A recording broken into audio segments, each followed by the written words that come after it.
प्रसाद घेऊन निज सदनाशी हो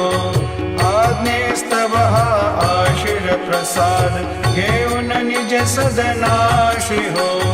जातो आता येऊ पुनरपि तव चरणाचे पाशी हो